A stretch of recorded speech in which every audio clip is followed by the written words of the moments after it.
Oke teman-teman, jumpa lagi di channel Gumaytek. Kali ini kita akan nge-share lagi video servisan tipenya laptop Acer A314 strip 32 dengan kerusakan mati total. Oke, saksikan video ini.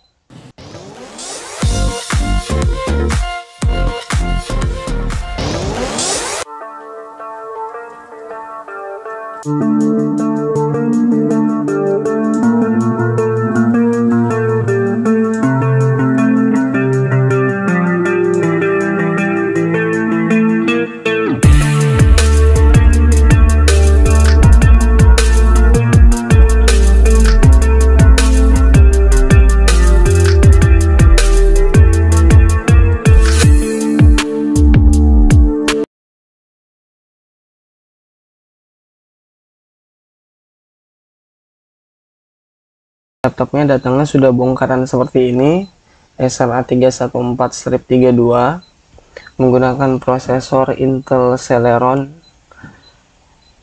Seperti biasa, sebelum kita melakukan pengecekan lebih lanjut, yang kita lakukan ialah melihat konsumsi arus pada mainboard ini. Dengan cara kita akan mencolokkan charger ke soket DC jacknya. Perhatikan 0,013 ampere, sangat kecil sekali atau sama saja dengan 0 ampere. Ini mengindikasikan bahwa konsumsi arusnya tidak bekerja, artinya tegangan itu tidak terdistribusi ke sistem atau ke mainboard ini.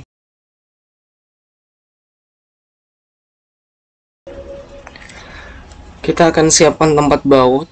Kita akan melepas terlebih dahulu mobo ini, akan kita pisahkan dengan casingnya supaya kita dapat melakukan pengecekan secara visual. Di sini teman-teman masih nyangkut mobonya, ternyata ada mur atau soket. Untuk soket SSD M.2 SATA-nya kita akan coba buka menggunakan tang. Ini tidak terlalu kuat, jadi teman-teman bisa menggunakan tang. Hanya dengan tang bisa melepas mur ini. Kita akan coba lepaskan. Oke, sudah bisa dilepas. Itu murnya. Oke teman-teman. Di sini kita lepas soket fan pendingin atau kipas untuk pendingin. Tampak seperti ini mobonya. Di sini ada ITE, KBC.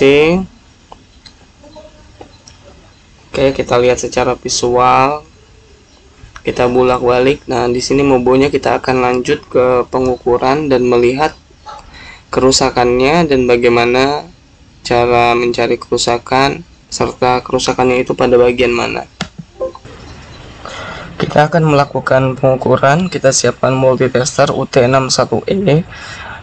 Kemudian kita akan coba buzzer untuk melihat nilai resistansi pada out V-in atau distribusi tegangan 19 volt. Teman-teman perhatikan 0,6 ohm, artinya resistansinya sangat rendah sekali, sehingga kemungkinan terbesar ini konsletnya pada jalur atau pada komponen kapasitor.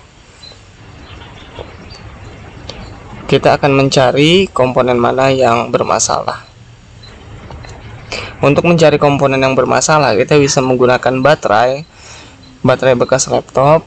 Kemudian untuk minnya kita tempelkan, kita solderkan pada ground di mobo. Kemudian untuk jalur positif atau pin positif baterai, kita akan hubungkan pada jalur yang konslet. Tegangannya 3,8 volt. Itu sudah cukup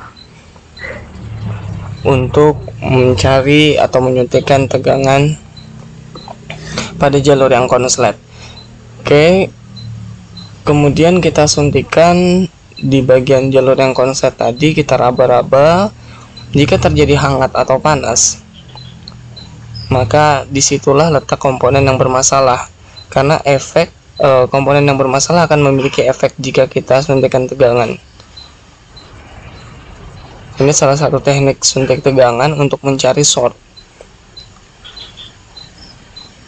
Ini salah satu teknik yang sering digunakan oleh beberapa teknisi. Di sini sudah ketahuan teman-teman, bagian yang panas itu ada di situ bagian yang kita beri flux tadi.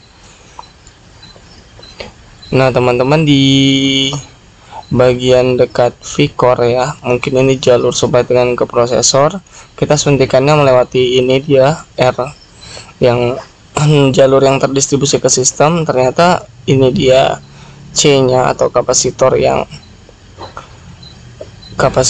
bermasalah. Ketika kita suntikan tegangan, dia akan keluar asap atau panas. Bisa dilihat secara visual, itu ada dua kapasitor yang diberi flux. Kita bisa melakukan pengukuran untuk kita buzzer untuk melihat resistansinya. Jadi setelah melakukan penyuntikan tegangan, kita mendapatkan komponen atau bagian yang panas, kemudian kita buzzer. Kita bisa perhatikan secara visual, atau kita bisa coba cabut pasang terlebih dahulu kapasitor yang konslet, kemudian kita buzzer lagi, kita ukur lagi nilai resistansinya apakah masih konslet atau tidak. Kita akan coba lepas dulu komponen yang rusak ini teman-teman. Melepas komponen ini kita menggunakan solder. Yang penting hati-hati, jangan sampai komponen di sebelah atau di sekitar dekat-dekat komponen yang mau kita lepas itu juga akan bergeser. Nah juga, jadi cuma ada satu kapasitor. Jadi kapasitor itu teman-teman bisa lepas aja, kemudian ukur nilai resistansinya, baru coba hidupkan jika tidak konslet. Jika konslet berarti bukan pada bagian tersebut yang bermasalah. Oke, kita buzzer, ternyata aman setelah dibas. Tapi di sini kita akan mengganti keduanya. Nah, buat teman-teman yang mendapatkan kerusakan dengan tipe laptop yang sama, coba perhatikan kapasitor bagian sini. Kemungkinan kerusakan ini diakibatkan memang biasanya sih kalau tipe 1 atau 2 laptop yang sama konslet, itu biasanya nanti konsletnya kapasitor ini juga. Jadi dia sepertinya sama, seperti ada yang bermasalah pada saat atau pada SMPS itu. Jadi teman-teman nanti kalau dapat konslet yang sama, bisa cek dulu bagian bagian V-core ini, bagian kapasitor yang dekat prosesor, kemudian coba perhatikan secara visual dan lepas. Di sini kita akan coba mengganti menggunakan Kannibalan Mobo. Ini kapasitornya yang akan kita coba lepas, kita pasangkan di bagian yang konslet.